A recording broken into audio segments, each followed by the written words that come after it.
Buenos días. Hoy algo un poco diferente en el podcast. Hoy tenemos un takeover. Aquí está su segundo host favorito, Joima Mazara. Bienvenidos. El día de hoy, algo que veía venirse de hace un tiempo, y era que hoy los papeles se invierten. Yo estoy aquí con un host que ha estado en todos los capítulos del podcast, el señor Oscar Suazo. Bienvenido, Oscar. Gracias por la oportunidad de hacer de pequeño desorden aquí. Y el día de hoy lo que queremos, ¿verdad?, es cerrar la temporada 2 con una persona que no ha sido el protagonista de los capítulos, pero que yo diría ha sido el productor, director, ejecutivo y todo lo de este proyecto del podcast, ¿verdad? Oscar, bienvenido a mi podcast el día de hoy. A tu episodio, claro, que es mío. Claro, y vamos a hablar un poquito de ti, porque ya hemos hablado mucho de nosotros, ¿verdad? Hemos hablado de mucha gente. Entonces, el día de hoy vamos a regirnos por la estructura, ¿verdad?, básica del podcast. Aunque yo, ¿verdad?, traje unas cuantas preguntitas que te tengo. Pero vamos a empezar por lo básico, ¿verdad? Mucha gente que ha visto episodios que yo he participado o que ha comentado sobre episodios de otros de nuestros colegas, hace la pregunta: ven acá, ese es Oscar Suazo, que ese es el Suazo que la gente menciona.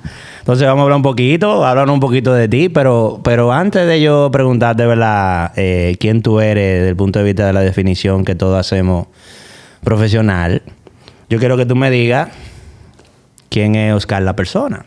Habla un poquito de quién eres tú, Oscar Suazo, porque tú haces 200,000 cosas y queremos saber quién es tú la persona primero. Habla un poquito de ti. Mira, ¿Cómo tú te defines?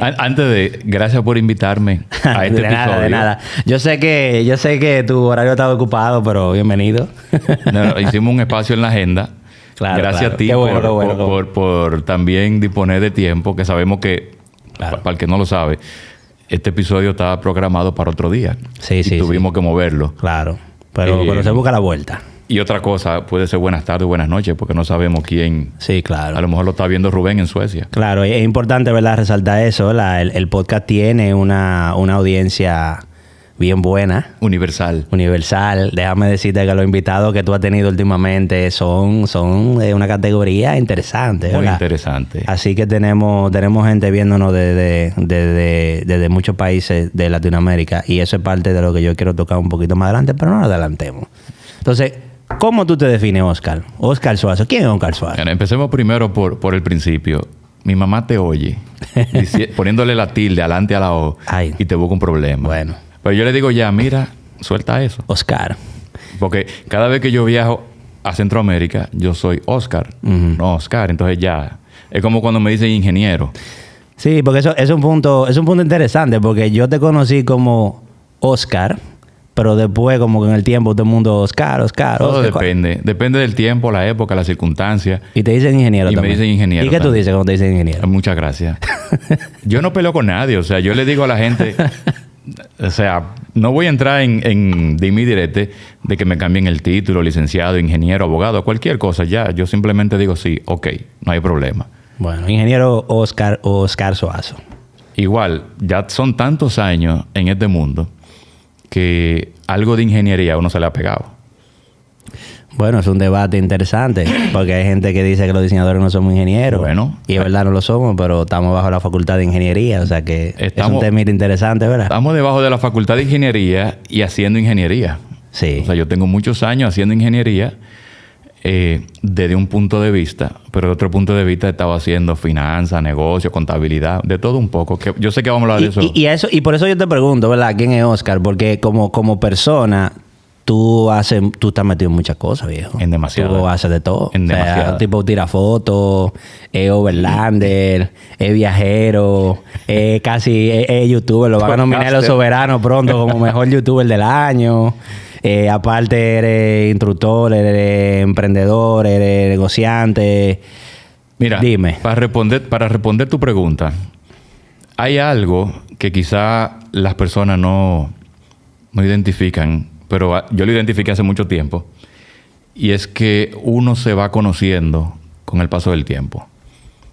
Hay muchas cosas de las que yo no sabía que yo era capaz de hacer. Y en los últimos 20 años, yo me conocí y digo, sí, yo puedo hacer eso. Yo no sabía que tenía habilidades, por ejemplo, para estadística, para manejar métrica, data. Y lo descubrí en este mundo y me gusta. No es que te voy a hacer una fórmula ni nada de eso, pero me gusta llevar números. Okay. Por ejemplo, que eso no va asociado a diseño industrial por ningún lado. Para nada. Para nada. Tú lo sabes mejor que yo. Entonces,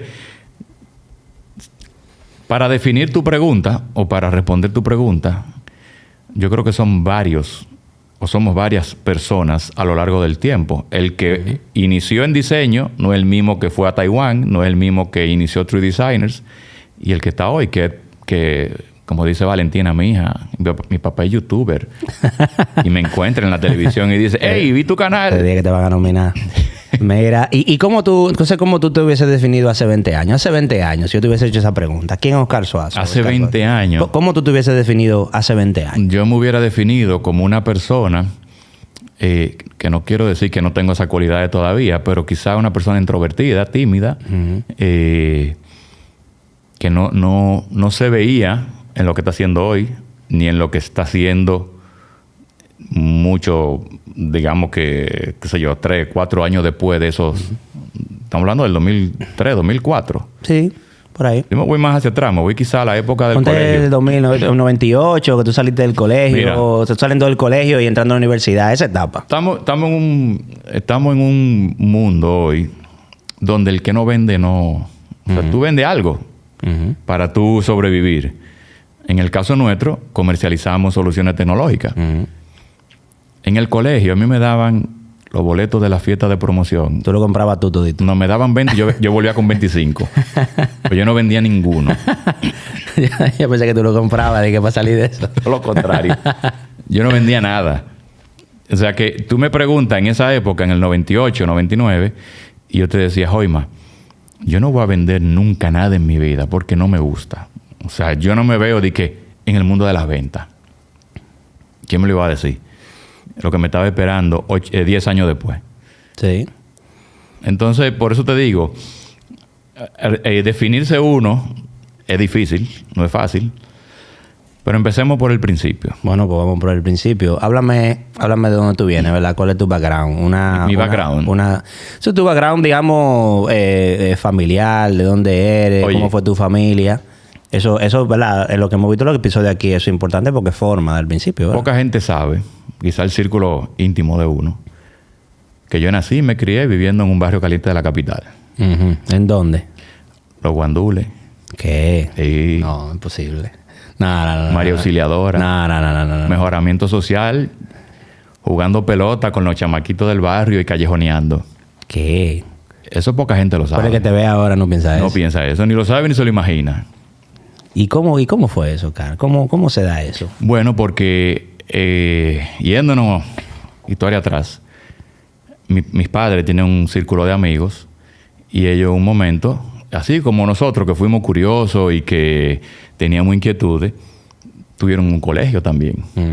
Y ellos le daban clase a muchachos, siendo muchachos ellos también. Sí. Cuando el colegio cierra, dicen, bueno, vamos a aportar de alguna manera a la sociedad. Y ese aporte fue, vámonos a los barrios. Ok. Y mi papá es médico, mi mamá socióloga, y el grupo de amigos de alguna manera dijo, está bien, vámonos para el barrio. Y se fueron posicionando en diferentes lugares de esos barrios que te he mencionado. Y bueno, ahí nacimos nosotros, mi hermano mayor y yo. Y los dos más pequeños ya estábamos entre María Auxiliadora y mejoramiento social. Y mi abuela vivía en mejoramiento social también. Ok. Entonces, sí, no quiero decir que nos pasamos toda la vida ahí. Llegaron momentos mejores, claro, donde pudimos salir.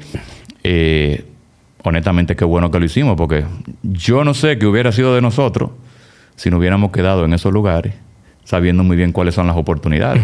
Claro, y todo el que vive en el barrio, el sueño es salir del barrio. Y trabaja para eso, ¿verdad? Pero fue una niñez muy interesante porque era la niñez de yo quiero ir donde mi abuela. Aún después que salimos del barrio, mi abuela siguió viviendo allá. Íbamos todos los fines de semana a jugar pelota, a jugar basquetbol. Sentíamos libertad. Claro. O sea, mucha gente se va donde sus abuelos en el campo. Nosotros íbamos por un barrio. ¿Qué tú dirías que aportó eso, verdad? ¿Cuál tú dirías que fue el aporte más grande de esos años para tu poder estar donde estás hoy?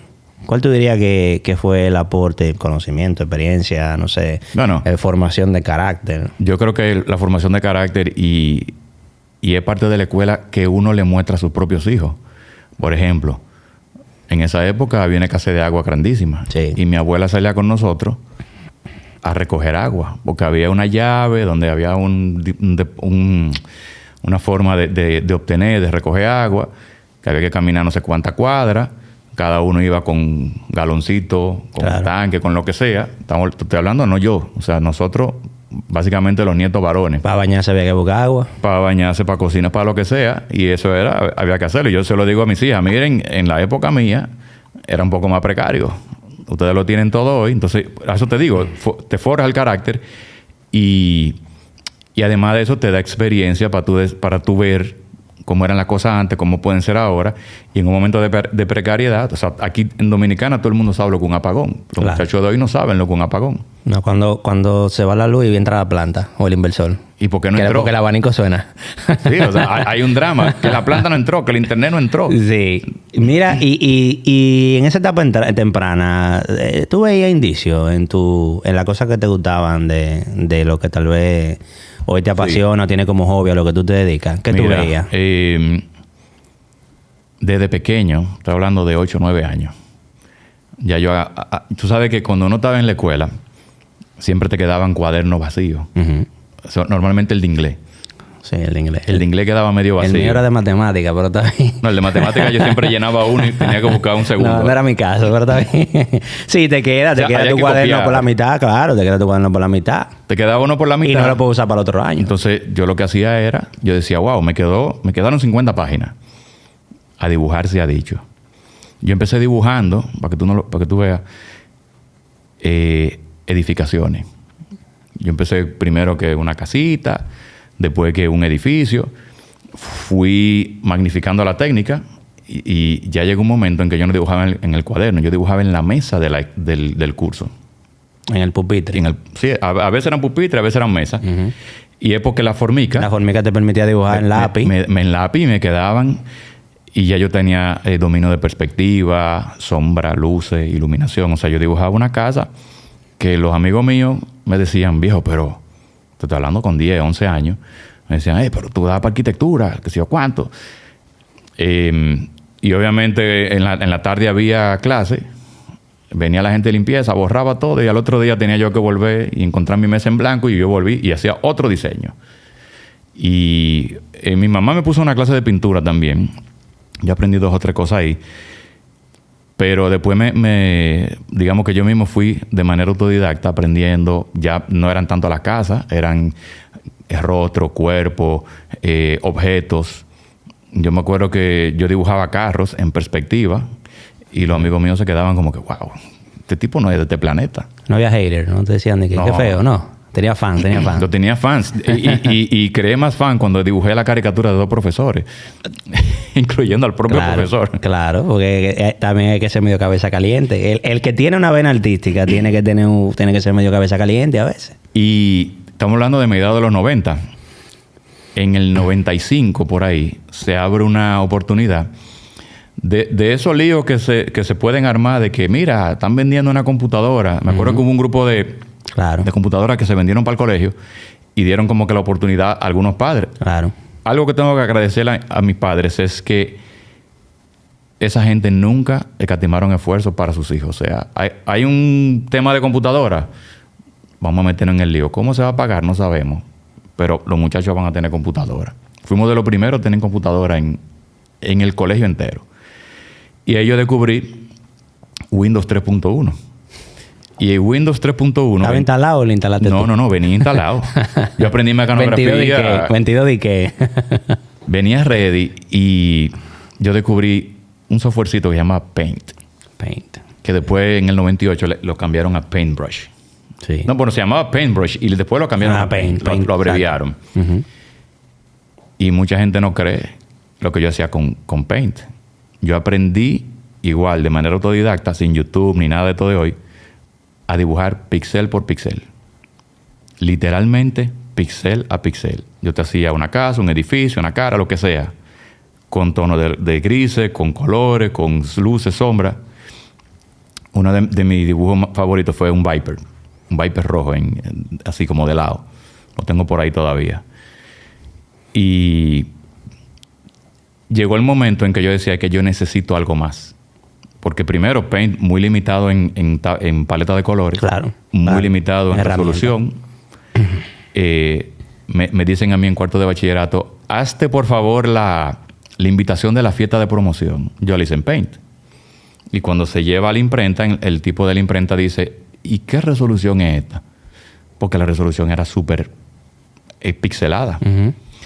Yo creo que ese fue el momento como que yo dije, yo no puedo seguir usando. O sea, descubriste tu límite ahí. Ya, yo dije, no más Paint.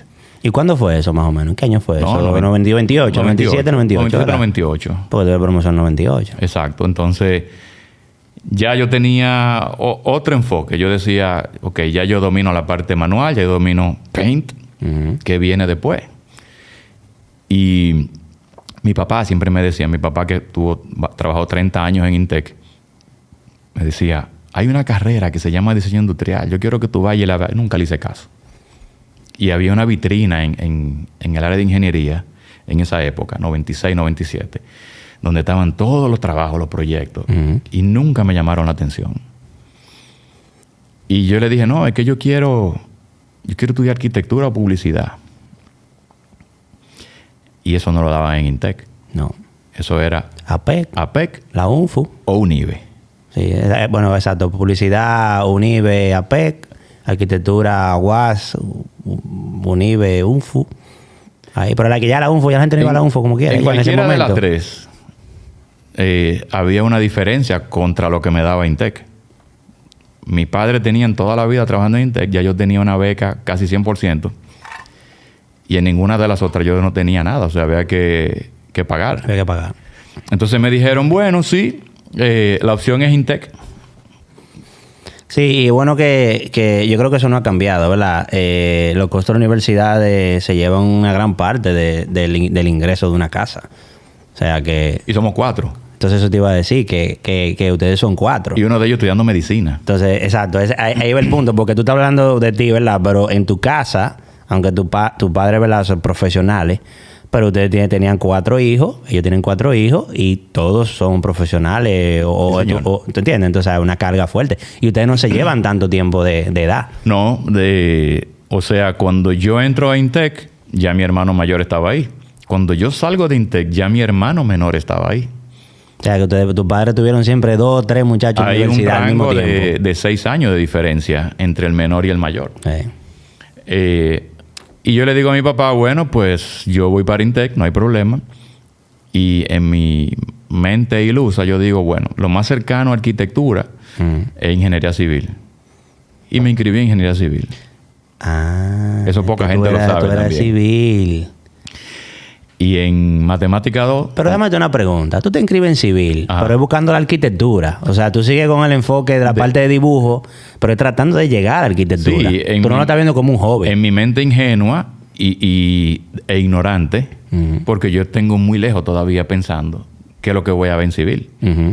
Hasta que en segundo trimestre, noviembre, enero, yo sé que este comentario a ti no te va a gustar, fue la final del Licey Escogido, que el Licey le gana al Escogido en el 9º y le da el tablazo a Anthony Chávez. Sí, lo recuerdo. Ok. Yo me fui para mi final. No para el final del examen, me fui para la final del juego. Para la final del juego.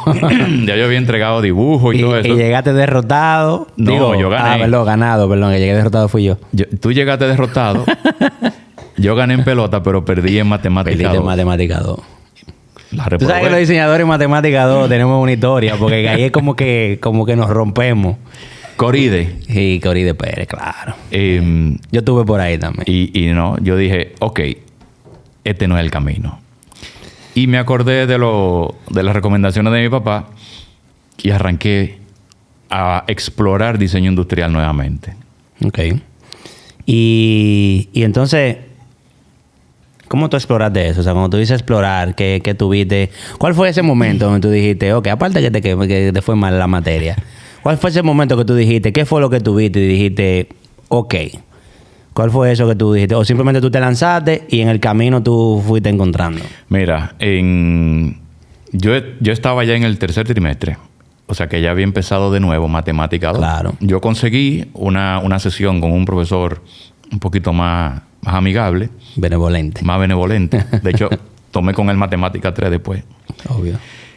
Y yo me dirigí directamente a orientación académica. Y Amaya Sosa, una amiga mía de hace muchos años, hermana de una que se graduó conmigo del colegio, era quien dirigía en ese momento. Y ella me hizo los exámenes, me dio un trabajo de diseño industrial que había hecho otra persona. Ya yo exploré más, entendí mucho más. No es como hoy, que tú tienes 1 millón de artículos en internet y ves todo lo que se está haciendo. Estamos hablando del año 99. No había YouTube. No había... O sea, era un foro lo que tú puedes encontrar lo más cercano. Y me convencí. Y yo dije, no. En ese momento Arancha Toribio empezaba a ser ya la directora. Y una de las primeras cosas que Arancha hizo fue que trajo a un diseñador español, Pascual Salvador, que dio un curso corto de diseño urbano inmobiliario. Fue como un fin de semana, algo así. Y yo creo que ese punto específico me marcó y yo dije, no, me voy con diseño.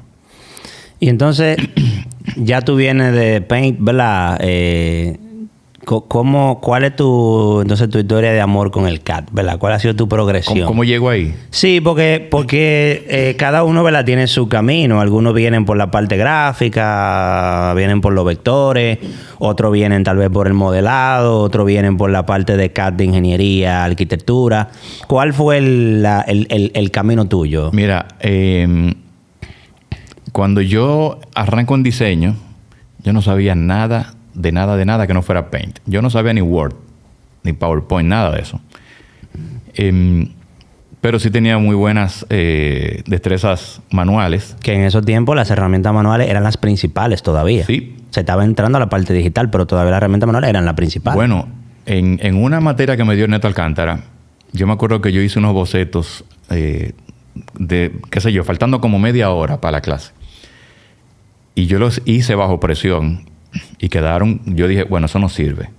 Y había que pegarlo en una pared. Y el Neto llega y dice, ¿quién hizo eso? Yo no sé si él se acuerda.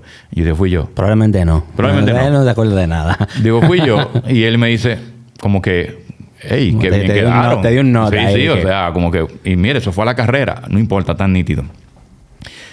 Pero volviendo al punto, Omar Mesina es que me entrega a mí un disco de Corel Draw. Y es ahí donde yo empiezo a entender... Corel 7. ¿Cuál era que Corel 7, ¿verdad? Es ahí donde yo empiezo a entender la diferencia entre mapa de bits y vectores. Okay. Recuérdate que mi mente está en Paint todavía. Claro. Entonces Omar me explica lo que son vectores, cómo trabajar con los vectores, manejar los puntos de control, cosas de gradiente. Y yo me volví experto en Corel Draw.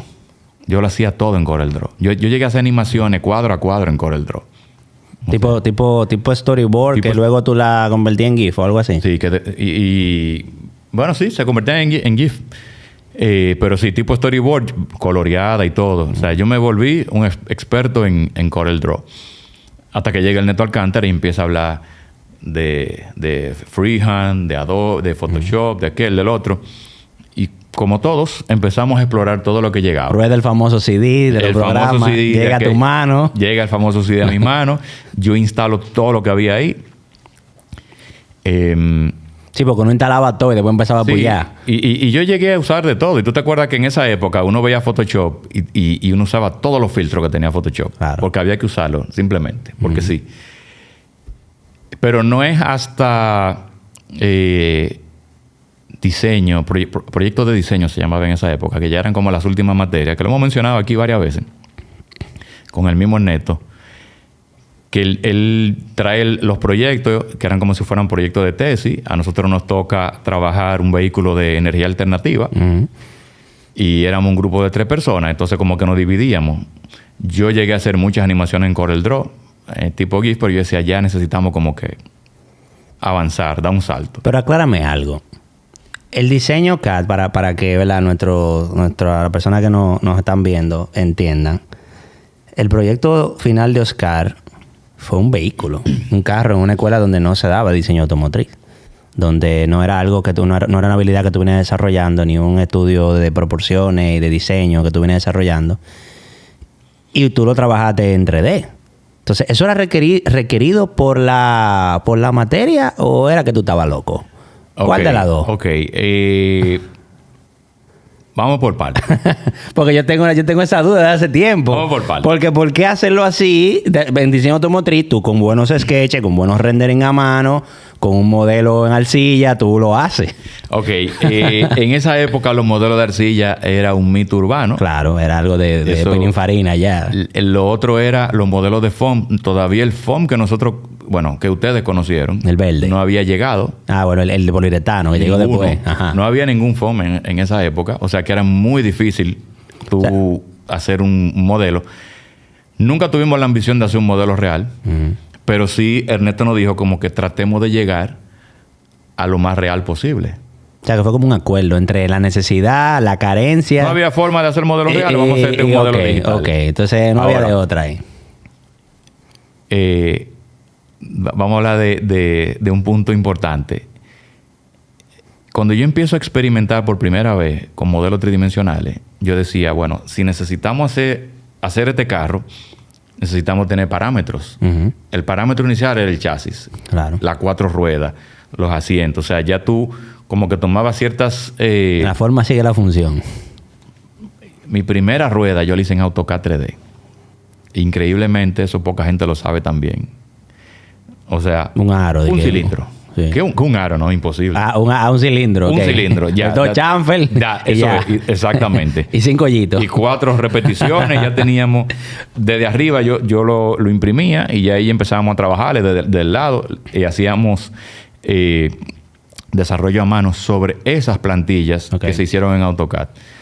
Pero dijimos... ¿Tú dirías que tenías una facilidad en AutoCAD tal vez que te ayudaba a crear esas proporciones? Yo acababa de tomar un curso con Villeta.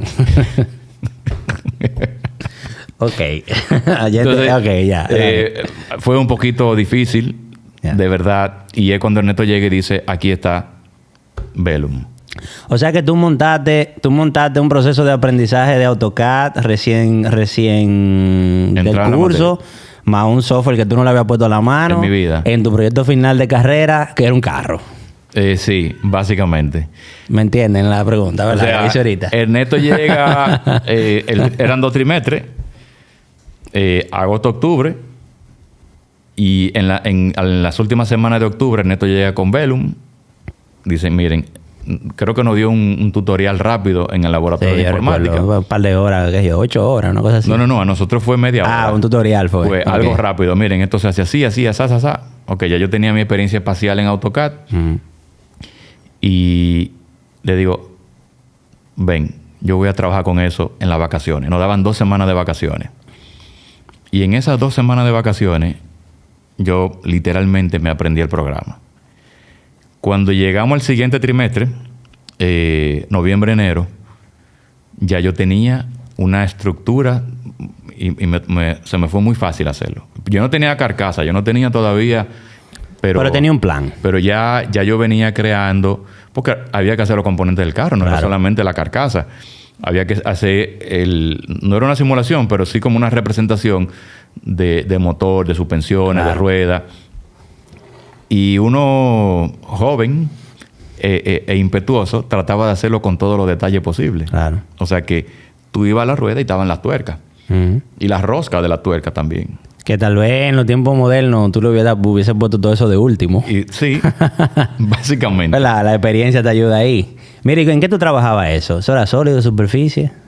En el caso de los componentes, motor, suspensiones, baterías, era eléctrico el vehículo, todo eso era sólido. En el caso de la carcasa, ya la carrocería, todo eso fue surface, superficie. Y fue el real trabajo. Mira, yo te tengo una pregunta aquí que yo traje. Ajá. Que dice que cuál es que tú prefieres.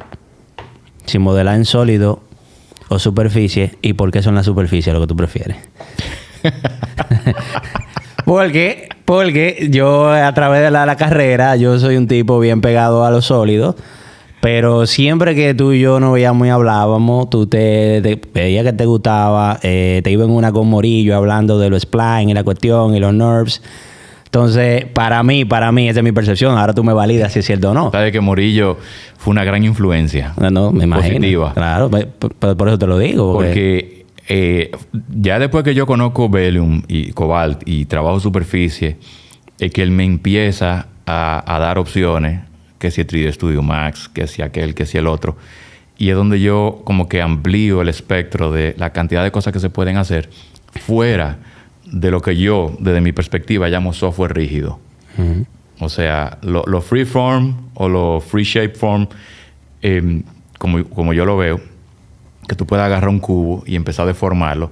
Eso mismo que tú acabas de decir, los NURBS o ese tipo de aplicaciones.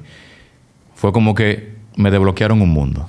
Y eso te iba a preguntar. Mi opinión siempre ha sido que las personas que trabajan en superficie, NURBS, freeform, al igual como los que trabajan en iluminación, por más teoría que te den, tienen una habilidad especial de ver los splines o de tener formar el proceso de la deformación de ese modelo hasta el final, que tal vez los que trabajan en sólido, que son más geométricos, lo tienen. ¿Tú crees que es así? ¿Cómo tú lo ves? Yo creo que sí. Yo creo que hay una parte que es como que de uno, que uno viene uh-huh. con ese chip, uh-huh. y hay otra parte que uno la va desarrollando. Tú me preguntabas lo de Surface. Yo prefiero superficie por la flexibilidad y la cantidad de cosas que se pueden hacer. No le quito mérito a los sólidos, porque al final de cuentas todas las superficies, en su mayoría, tú las conviertes a sólidos. De las personas que no están viendo, ¿verdad? Si alguien tuviese un interés por superficie, ¿qué tú le dirías, ¿verdad? De por qué por cómo tú lo animarías y qué tú le dirías de por qué las superficies pueden ser algo muy beneficioso? Si tú fueras a resumirlo en una línea. Flexibilidad y la capacidad de lograr algo que difícilmente tú puedas hacer con un sólido. O sea, que si eres fan de lo complejo, las superficies son lo tuyo. Tú y yo llegamos a trabajar juntos en 2 o 3 botellas plásticas. Sí, yo lo sé, por eso te lo digo. Y yo me divertí bastante. Mira, y entonces, moviéndonos un poquito en esa historia, ¿verdad? Hay varios puntos que tenemos que tocar. Uno es, ¿verdad?, de Rochester. Porque ya cuando llegamos el famoso viaje a Rochester, recordándole, ¿verdad?, a la persona que nos han visto anteriormente o que lo ven por primera vez, fue un programa que asistimos en la Universidad de Rochester Institute of Technology, RIT, conjunto con Intec, que era Summer Program Manufacturing, donde ahí, ¿verdad?, vimos diferentes técnicas. Háblame un poquito de eso. ¿A qué etapa tú estabas y cuáles eran tus habilidades cuando llegaste? Y realmente, ¿qué tuviste allá o cuál fue tu experiencia? Mira, eso fue verano 2003. Uh-huh. Ya nosotros veníamos trabajando, dando clases, en ese caso de SolidWorks. Uh-huh. No sé si tú te acuerdas. Sí. Yo creo que el programa de manufactura, que fueron 2 semanas, fueron unas excelentes vacaciones. Uh-huh. Recuérdame algo. ¿Tú te graduaste en qué año? Graduación. No, terminaste. ¿Qué tú terminaste? No, yo termino... Anécdota. Yo termino octubre de 2002. Y no te tocaba graduarte. No. Te tocaba el otro octubre. Era una sola graduación. Sí, en octubre. Te tocaba el 2003, de octubre. Yo termino octubre del 2002. Ernesto nos llama para dar clase en el ITLA. Lo único que empezábamos a dar clase inmediatamente. Uh-huh. O sea, yo no he terminado bien de salir de Intec uh-huh. y ya le estoy dando clase a muchachos que estaban conmigo el trimestre anterior. Sí. Literalmente. Sí. Lo cual, yo no sé qué tan legal era eso en esa época, pero creo que no. Hay formas, hay maneras. Se maneja. Igual, hay modalidades. Yo no era un profesor oficial, yo era simplemente un instructor en un instituto. Claro que sí. Entonces, yo creo que eso fue de mucho aprendizaje. Fue un gran crecimiento. Y muchos de esos muchachos después fueron con nosotros también a Rochester. O sea, que tú vas a Rochester, habiendo terminado la universidad, empezaste dando clases en el ITLA y estaba, como quien dice, verano antes de tu graduación. Pues te graduaste en octubre. Yo me gradué en Taiwán. Exacto. Que vamos para allá ahora. Entonces cuéntame Rochester, para terminar la fase de Rochester. ¿Qué tú encontraste ya a nivel de CAD, verdad? ¿Cómo tú lo viste? Usaban Solid. Ok. Usaban Mastercam. ¿Qué tan retador era para ti tu nivel de habilidad en ese momento? La verdad es que nosotros no usamos tanto CAD. Fue, como yo decía, fue un programa de manufactura. Fue un tema mucho más orientado a línea de producción, a eficiencia dentro de las líneas, de lo que yo me acuerdo, claro, porque de verdad que es poco lo que recuerdo. Son momentos borrosos. Sí, son momentos muy borrosos. Sí, porque pasó hace mucho tiempo ya. Estamos en los 40. No, es que también había otras actividades. No, la catarata del Niágara. No, yo no fui a la catarata. Yo estaba resacado. No me levanté. No fui. No fui a la catarata. Estaba resacado y pensaban que estaba muerto. Y me dejaron, como dicen, me déjalo que está muerto. Yo fui resacado a la catarata. Mira, y entonces tú mencionaste lo de Taiwán, ¿verdad? Entonces, en ese momento que se da... ¿Cuándo tú eres notificado que te va a Taiwán? ¿En qué momento tú estabas? Es una pregunta bucapié. Ajá. Sí. Y yo no sé si voy a echar gente al medio aquí ahora. Porque... a ver cómo lo digo. Tú eres un tipo polite. Había una convocatoria. Manéjate. Había una convocatoria a Taiwán. Uh-huh. Y a mí una persona cercana me dijo, yo creo que eres tú que vas. Digo, pero yo no he aplicado. Me hizo aplica. Ok. Y yo apliqué. Y me dijeron un día, sí, tú eres que va para Taiwán. ¿Qué yo creo? Yo creo que, como tú lo dijiste antes de que estuviéramos en cámara, muchas veces uno no sabe el nivel de conocimiento que uno tiene, sino que lo ven otras personas. Claro. Y no tiene que decirlo uno, que te lo diga el otro. Y yo creo que nosotros, en la mayoría de los que fuimos a Taiwán, dijeron, pero ¿por qué salir a buscar el recurso fuera si lo tenemos aquí? Uh-huh. Esta gente tiene una capacidad que pueden ser ellos lo que... Y efectivamente así fue. O sea, yo creo que dimos la talla muy por encima de lo que era la expectativa. Y a nivel yendo a la última pregunta del lado de CAD, ¿verdad? ¿Cómo tuviste el CAD en Taiwán? Cuando tú llegas a Taiwán, ¿verdad? Que tú vienes de República Dominicana, que tú vienes de una universidad, que tú vienes con ¿verdad? Un portafolio de herramientas que tú manejas. ¿Cuál es la realidad que tú te encuentras ya desde el punto de vista de diseño CAD en Taiwán? Mira, lo primero es que nosotros vamos a un instituto uh-huh. Que es una institución vocacional orientada a mecánica, a precisión, a diseño, a todo ese tipo de cosas. O sea que cuando en el caso mío, en el área de CAD, fue mucho de conocer estándares, de conocer cómo hacer un plano y todo ese tipo de cosas, utilizando diversas herramientas. El programa original era 2D. Okay. O sea, no me refiero al programa, al software. El plan de clase, el programa de clase, el plan de trabajo. Y siéndote muy sincero y muy honesto, dejando la modestia aquí arriba de la mesa, yo creo que al profesor se le acabó el programa de clase. Porque a poco tiempo nosotros ya teníamos listo el proyecto. Y él trató, vamos mañana a conocer algo nuevo. Uh-huh. Y ahí vimos Pro Engineer, vimos Inventor, vimos AutoCAD, vimos programación en AutoCAD, o sea, el tema de Lisp. Nos trajo un profesor de SolidWorks. Y me acuerdo que este señor llega con el mismo el manual que tú y yo aprendimos. SolidWorks 2001. 2001. Era 2003 ya en ese momento. Okay. Y él dice, vamos a hacer ese ejercicio. El idle arm. ¿Te acuerdas del idle claro. arm? Famoso. Que cogió Soli no sabe quién es idle arm. Que diga quién fue que le dio clase, porque tenemos que saber quién fue. El idle arm es una pieza, para dar contexto, que está en los manuales oficiales de SolidWorks, del entrenamiento oficial de SolidWorks. Y es una pieza que ha trascendido a lo largo de los años. Yo hice la pieza de memoria. Hay que explicar por qué. El idle arm es un ejercicio. No sé si fue diseñado así o no fue si encontraron la pieza que dijeron esta es.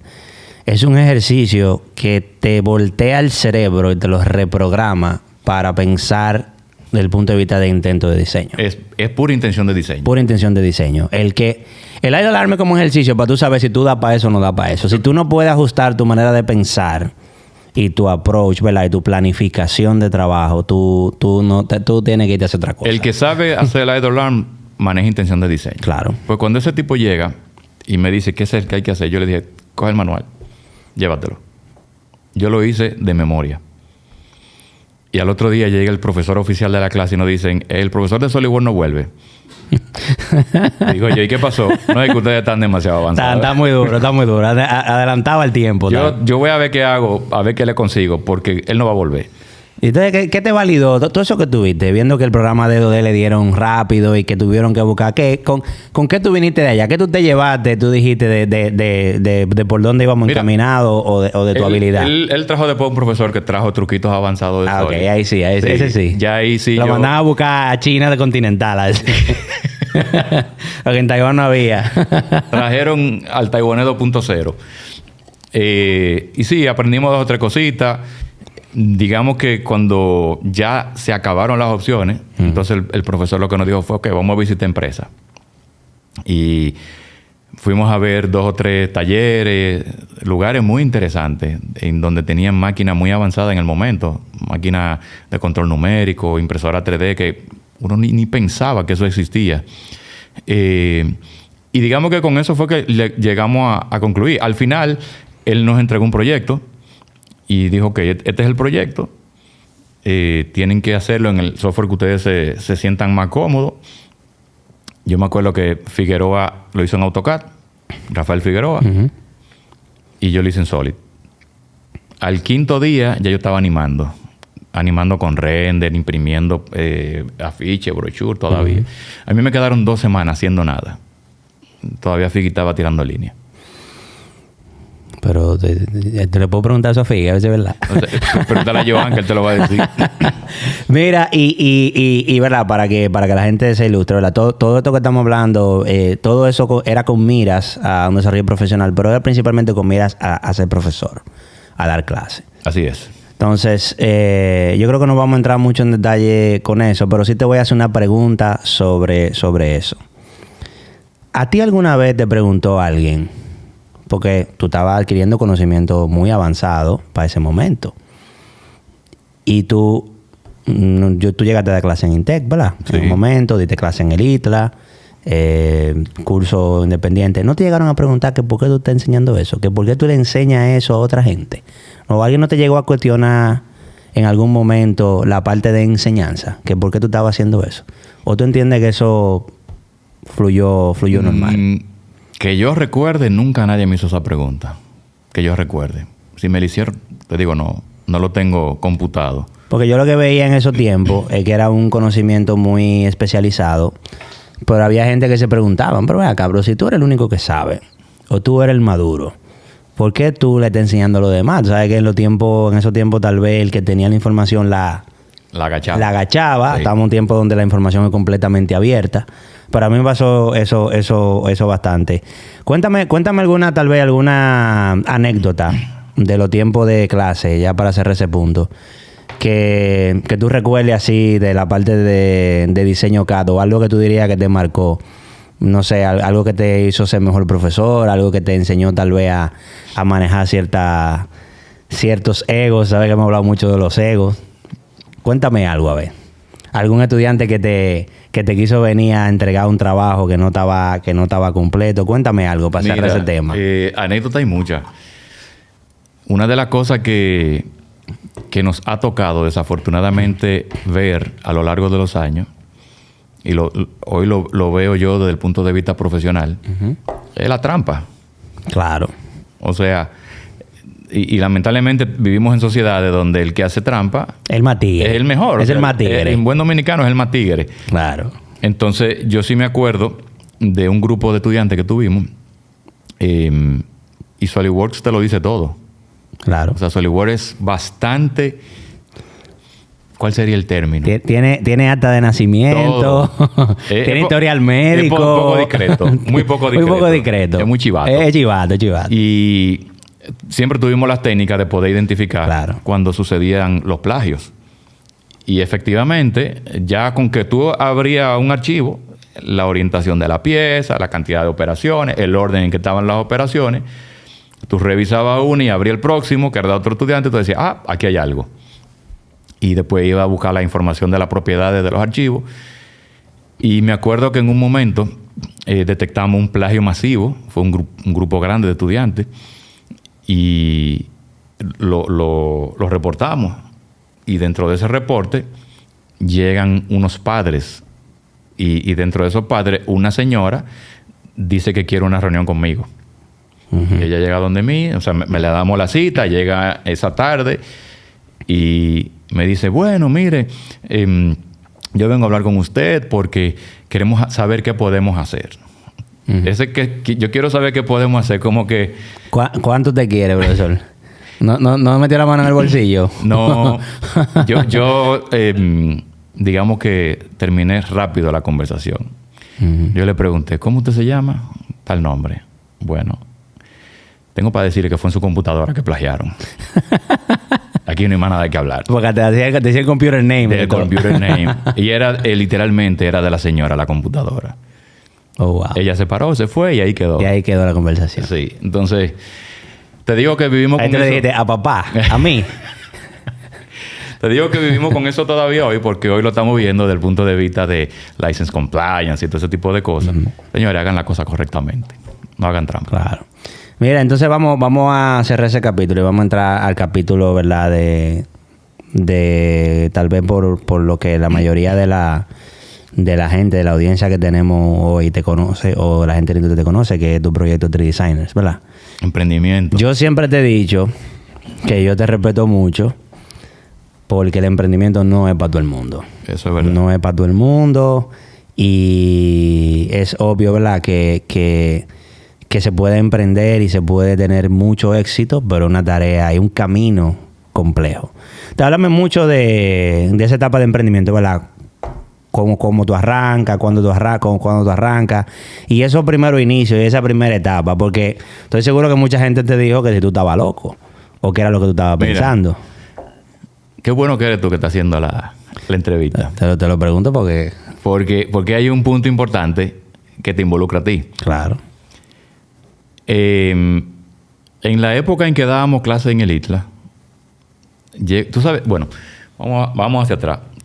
A nivel profesional, cuando tú te sientes que ya tú como que llegaste a donde ibas a llegar, llega un punto en que si eso sigue avanzando, ya no hay motivación, ya no hay... Claro. Como que la pasión se va. Y llegó un momento en que yo decía, es que ya yo no me veo aquí haciendo esto. Yo necesito un cambio. ¿Tú dirías que no fue monetaria la motivación en ese momento? Sí, hay un tema monetario, pero la parte monetaria ni siquiera lo es todo. Es más bien como que es el momento de yo hacer algo diferente. Y una de las cosas que yo pensaba era, para el que no sabe, el ITLA es una institución que desde donde uno normalmente se traslada, en esa época te tomaba 1 hora, 1 hora y media en un trayecto. Y eso mismo de regreso. Entonces, yo decía, wow, yo no puedo seguir perdiendo 2 horas y media o 3 horas de mi vida todos los días cuando yo puedo quizás estar haciendo otra cosa. Entonces, en octubre de 2006, yo le comento a Melissa, digo, mira, ya mi nivel de frustración haciendo esto sobrepasa todos los límites. Y como empiezan las cosas, de broma, en relajo, y si montamos un instituto que dé lo mismo que damos en el ITLA, pero en la ciudad. Y empezamos a lanzar ideas. Bueno, la gente no va a tener que trasladarse. Pero espérate. Porque la primera idea es buscar otro trabajo, claro. La primera idea es buscar otro trabajo. Espérate, vamos por ahí. Tú me vas a decir a mí que la primera idea que tú tuviste fue por un negocio con Melissa. O sea, No. tú no buscaste trabajo. No. Porque espérate. Yo busqué trabajo. Porque vamos a empezar por ahí. Tú buscaste trabajo. Tú pensaste irte para otro sitio. De hecho, tú que mencionas la parte económica hace un rato. Claro. Yo lo veía a todos ustedes.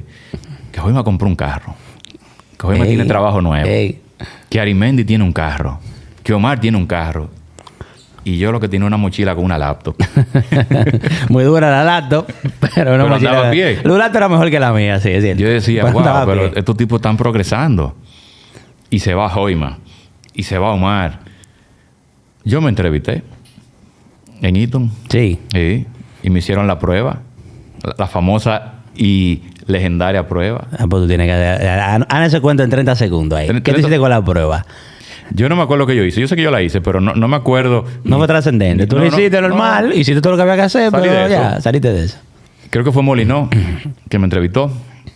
Me acuerdo que yo salí de Eaton súper feliz. Llamé a Melissa del camino. Ya, Mira, conseguí yo esto. creo que sí, yo qué. Y siempre nosotros nos reímos mucho de esa anécdota, Melissa y yo, porque decimos, qué bueno que nunca me llamaron de Eaton. Claro. Por eso es efecto mariposa. Tal vez si te hubiesen llamado Yo tuve una segunda entrevista después con Percy. con Percy Lips. Percy Lipsy, yo no me acuerdo, yo no sé si él se acuerda. Y esa fue la última entrevista. Fueron dos, esas dos. Entonces, O sea, que tú lo trataste. Tú, yo sí, yo hice hiciste su scouting ahí. Claro, porque hay que tener claro algo. En esa época, Eaton era la Coca-Cola del desierto. O sea, todo el mundo quería ir a trabajar para allá. Entonces, no se dio. Eso fue el mismo 2006. Y yo sí me veía dando clases. Yo decía, sí, yo puedo ¿Te seguir. gustaba? ¿Te gustaba? Yo sigo ¿A ti te con gustaba? mi pasión de la clase, pero yo no quiero hacer esto en el ITLA, tan lejos. Ok. Y que yo no lo percibo económicamente. Yo quiero hacerlo.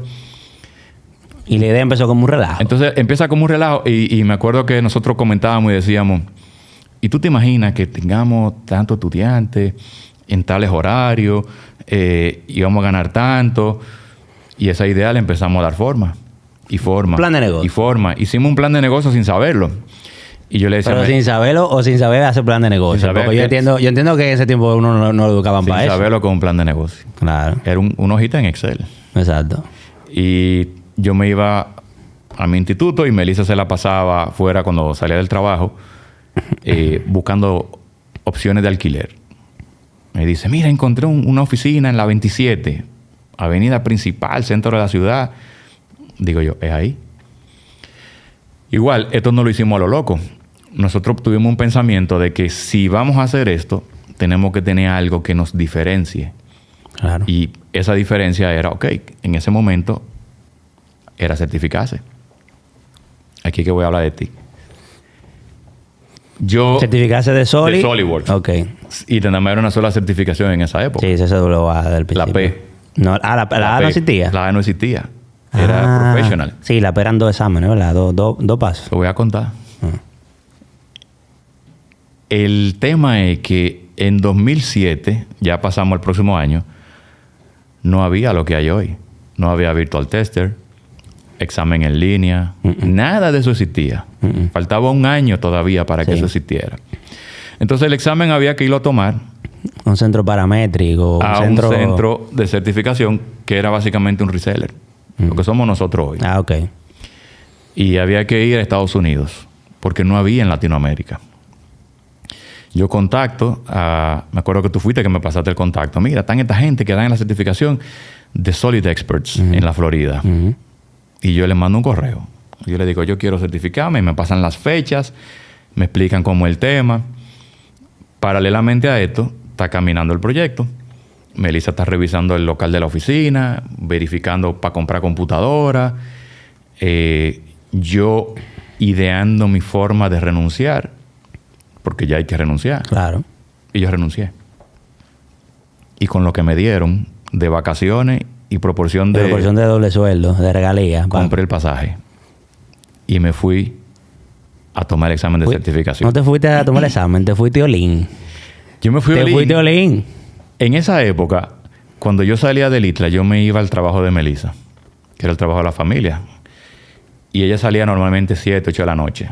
O sea que yo llegaba como a las 6 y esas 2 horas que quedaban era estudiando Solid, repasando lecciones como un campeón.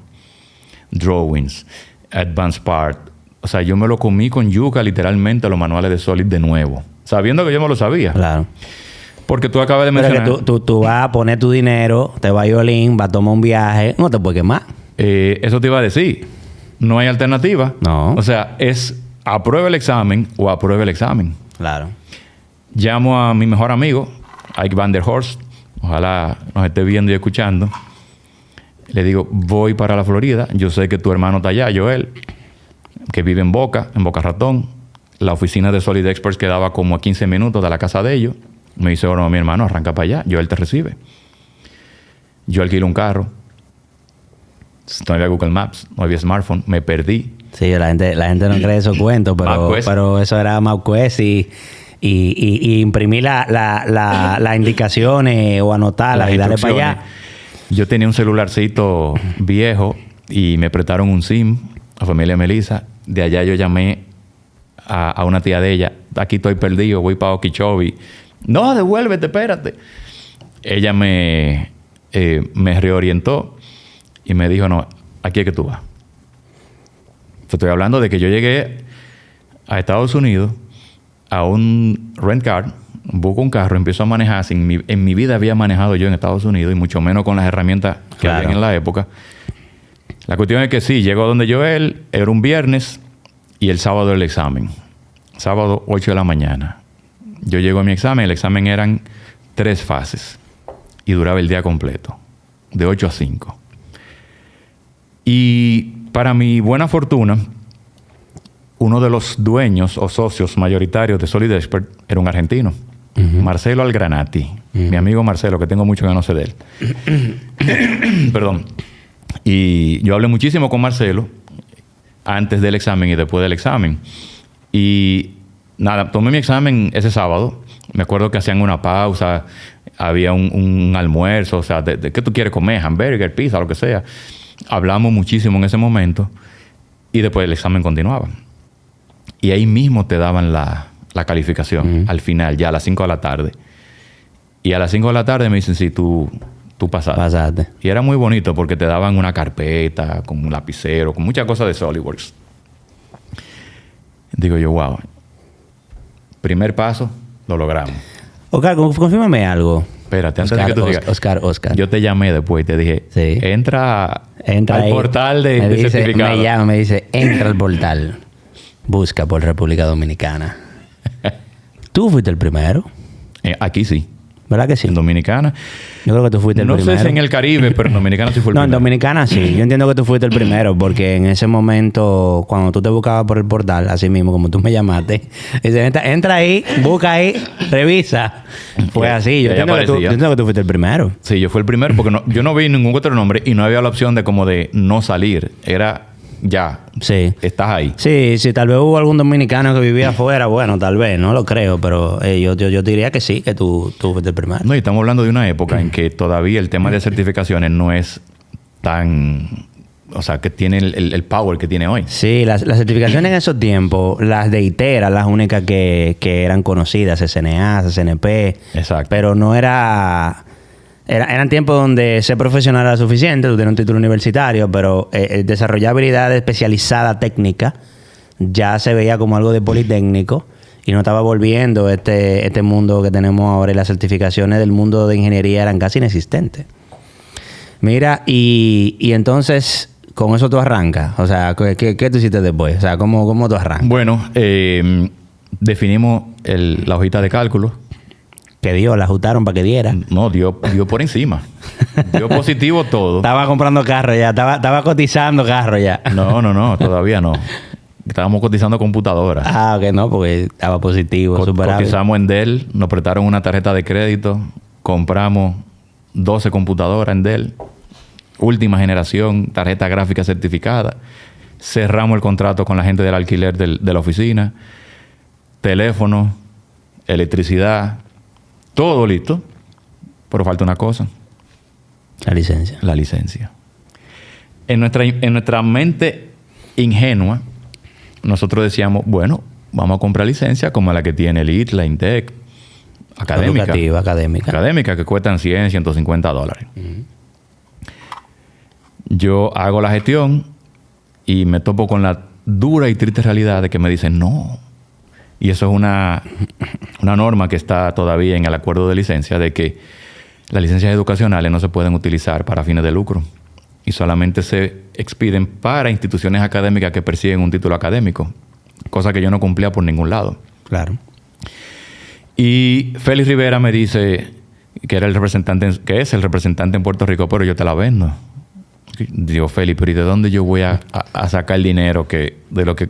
Vamos a dar un número a la gente. En ese año, 2007, una licencia de Solid estándar, andaba porque $4,000, $4,500, $5,000. $5,000, más o menos. Una licencia estándar. Una. Eso hoy sigue siendo mucho cuarto. Eso es mucho dinero. Hoy sigue siendo mucho cuarto eso. 25 años después. Bueno, 25 no, 15. 25 no. Va, bueno, que fue 2007. 2007, exacto. Y yo digo, Feli, no puedo. No te puedo comprar eso. Y sigo tocando puertas y me topo con un representante en Honduras. Y ese me cotiza más caro todavía. Digo, ok, aquí se daña el invento. ¿Qué hacemos? Se cayó el plan. No, el plan no se ha caído porque hay que pagar préstamos. Recuerda que todas esas computadoras Dell que nosotros compramos... estaban pedidas ya. Ya estaban compradas. Ya están pedidas. Hay que pagar esa tarjeta que nos prestaron. Nosotros pedimos préstamos. A mí me dieron uno, a Melissa le dieron otro. De hecho, la mayor parte se la dieron a Melissa porque yo no tenía historial. Claro. O sea que además de que pagar alquiler, electricidad, teléfono, hay que pagar los préstamos.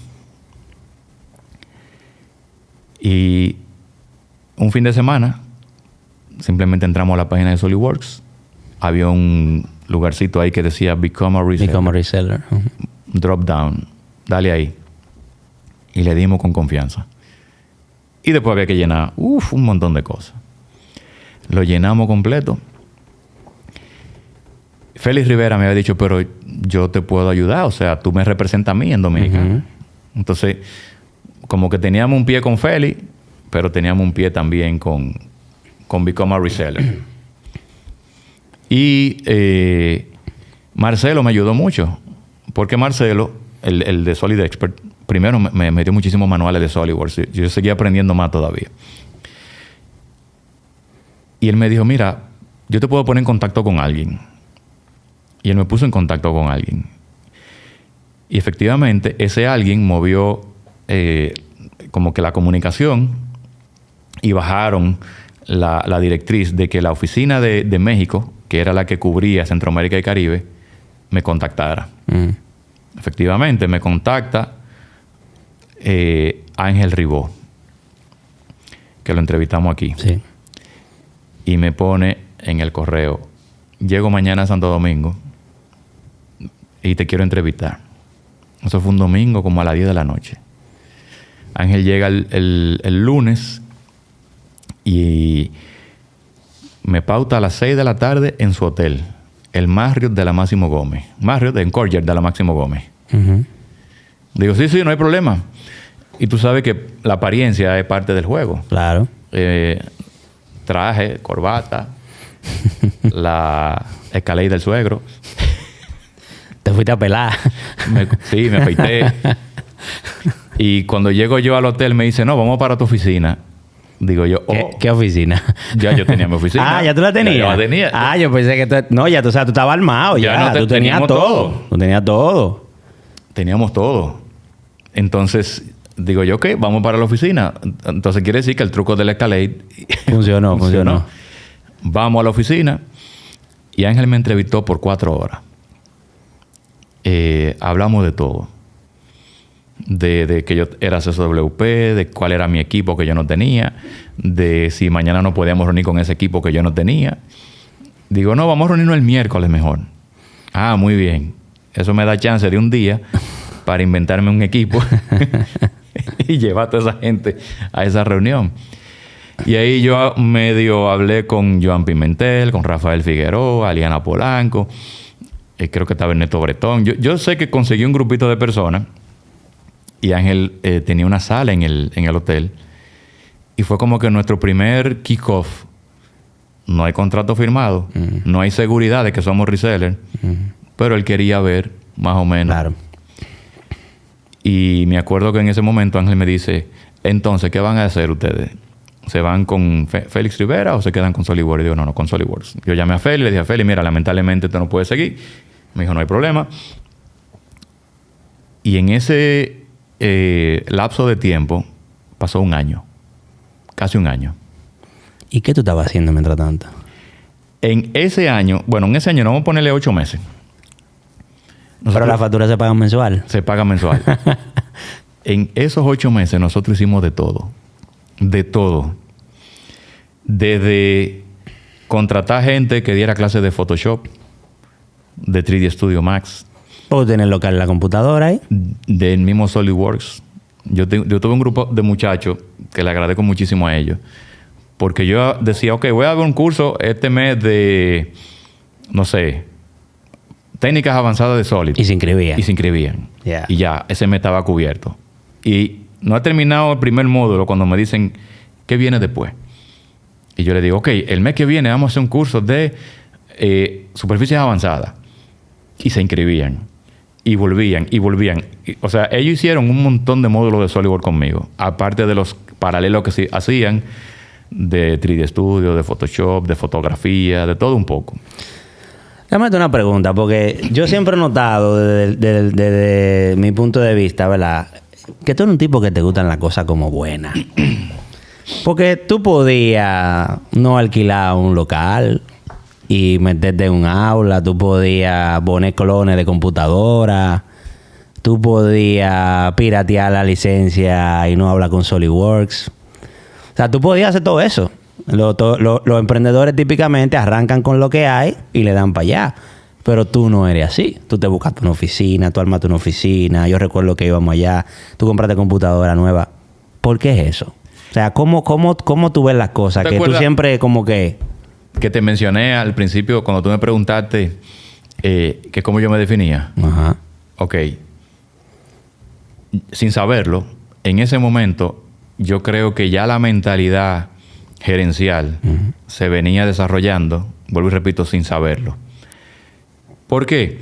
Porque sin yo haber estudiado ni gerencia, ni finanzas, ni nada de esto del mundo corporativo, yo digo que muchas veces la propia lógica te lleva a ti a los puntos. Y muchas de las cosas que Melissa y yo, al final de cuentas, somos un equipo. Melissa y yo. Cada vez que nos sentábamos, decíamos, si yo voy a competir con el que va a donde sea a tomar un curso de SolidWorks, yo tengo que diferenciarme. Ok. Entonces, algo tan simple como que cuando tú ibas al ITLA a tomar un curso, quizá la tarjeta gráfica no era certificada y no te daba el Real View. Yo dije, no, yo necesito computadora que me den Real View. O sea, que tú estás hablando de Customer Experience desde los tiempos donde eso no se hablaba. Desde que no se hablaba. Así porque mismo. todo eso son cosas que contribuyen a la experiencia del que va a hacer un proceso de aprendizaje y que quiere desarrollar una habilidad. Todo eso contribuye. Pero te digo, en ese momento quizás yo no lo sabía. Yo no me conocía. Muchas de esas habilidades yo vine a enterarme de ellas en el camino. Y digo, pero mira, yo puedo dar para dirigir un negocio. Bueno, Oscar, mira, esto es bastante largo, esta historia, así que esto no va a dar para un solo episodio. Entonces vamos a dejarlo ahí y vamos a continuar con una segunda parte, pues yo creo que necesitamos seguir hablando de esto con detalle. Mira, apenas estamos empezando. Apenas estamos empezando, pero tenemos que seguir hablando, ¿verdad?, de la historia y del caso de 3 Designers. Así que básicamente con esto con este episodio vamos a cerrar la segunda temporada con broche de oro. Yo creo que una temporada que se internacionalizó. Bastante. Tenemos invitados internacionales, gente fuerte del mundo del CAD. Y nada, Oscar, gracias por venir a mi episodio, a mi programa. Y nada, Oscar Suazo, ¿verdad? Fundador y gerente general de 3 Designers. Y del podcast. Y del podcast, de esta idea del podcast. Oscar, ¿tú sabes qué te toca? Te toca dar la despedida. Me toca, mira, a esa cámara. Ahora te toca. Esa es la cámara, esa es la cámara mía. Dale ahí. Bueno, simplemente invitarlos a que nos vean o nos escuchen en YouTube, Spotify o Apple Podcast y seguirnos en nuestras redes sociales, sobre todo en LinkedIn e Instagram. Like, suscribirse y comentar. Nos vemos en la próxima temporada. Salud. Salud.